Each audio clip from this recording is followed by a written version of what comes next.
खुदावंद यीशु मसीह की सलामती आपके साथ हो। आज 13 मई 2024 है।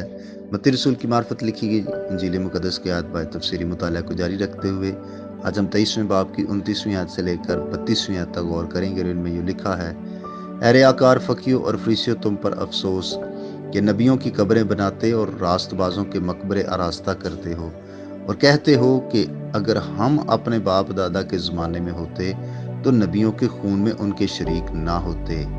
इस तरह तुम अपनी निस्बत गवाही देते हो कि नबियों के कातलों के फर्जंद हो।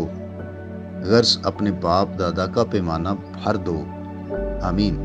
8वें और आखिरी अफसोस का ताल्लुक इस बात से था जो वो ज़ाहिरन नबियों के साथ अकीदत और एहतराम दिखाते थे।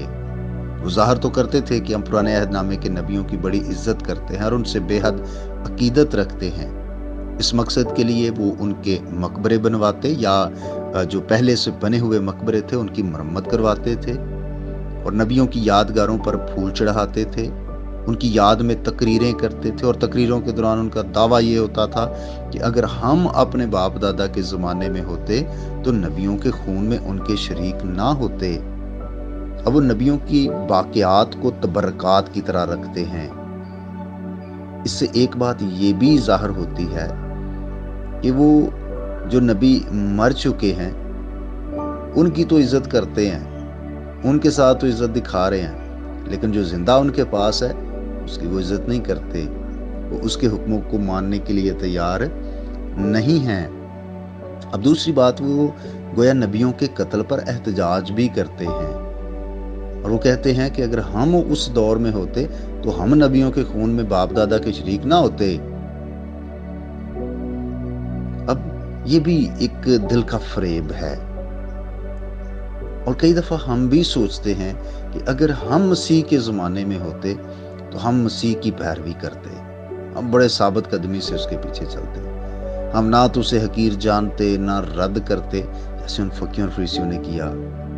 तो भी आज हम क्या कर रहे हैं? आज हम मसीह के रूह, मसीह के कलाम और मसीह के खादमों के हवाले से क्या सलूक करते हैं? अफसोस, अक्सर हमारा सलूक बेहतर नहीं होता। और यीशु मसीह ने उनसे कहा कि इस तरह तुम अपनी निस्बत गवाही देते हो कि तुम नबियों के कातलों के फर्जंद हो। अब पहली बात तो यह है कि वो अपने आप को अपने बाप दादा से ला ताल्लुक साबित करते थे कि बाप दादा ने नबियों का खून किया, उनसे हमारा कोई ताल्लुक नहीं है। दूसरा, वो इस बात का भी इकरार करते थे कि हमारे बाप दादा ने नबियों का खून बहाया है। और यीशु मसीह ने जो लफ्ज़ फर्जंद इस्तेमाल किया तो उसका मतलब ये था कि उनकी खुसूसियात एक जैसी हैं। मतलब ये है कि जैसे बाप दादा थे, आगे नस्ल भी वैसी है। वो जानता था कि एक तरफ तो वो नबियों की कब्रों को आरास्ता करते और दूसरी तरफ वो उसको मार डालने की साजिशें भी कर रहे हैं।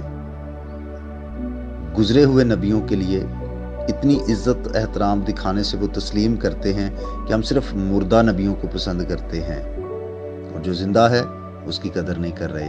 और आज भी बहुत दफ़ा लोग कब्रों और मज़ारों पर जाना पसंद करते हैं जो मुर्दा हैं, लेकिन जिंदा यीशु के पास नहीं आते। यीशु जिंदा है और अब्दुल बाद जिंदा रहेगा। उसी के कदमों में आए, उसी से आपको शिफा भी मिलेगी, उसी से आपको निजात भी मिलेगी और उसी के वसीला से हमेशा की ज़िंदगी भी है। खुदा आपको बरकत दे। आइए हम दुआ करें। ऐ मेहरबान बाप, यीशु मसीह के नाम से मैं तेरी शुक्रगुजारी करता हूँ कि तू कादर मुतलिक है।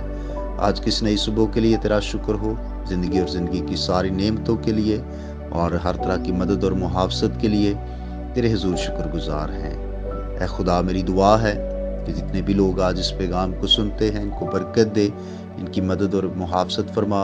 हर तरह के दुख, तकलीफ़, नुकसान, ख़तरे और हादसात से इन्हें बचा के रखना और जिस्मानी नेमतों के साथ साथ रूहानी तौर पर भी हमें मजबूत बना।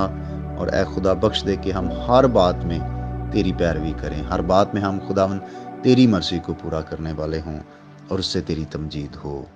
मेरी दुआ है जो जिस्मानी तौर पर कमज़ोर हैं, बीमार हैं, लाचार हैं, ऐ खुदा उन्हें शिफा बख्श दे यीशु मसीह के नाम से। आमीन। मेरा नाम पास्टर बिशारत है और ये पैगाम आपको इवेंजेलिकल चर्च अटक की तरफ से भेजा गया। तक हमारा चैनल सब्सक्राइब नहीं किया तो अभी सब्सक्राइब करें और बेल आइकॉन को क्लिक करके हमारी लेटेस्ट वीडियोस के बारे में अपडेट जानें।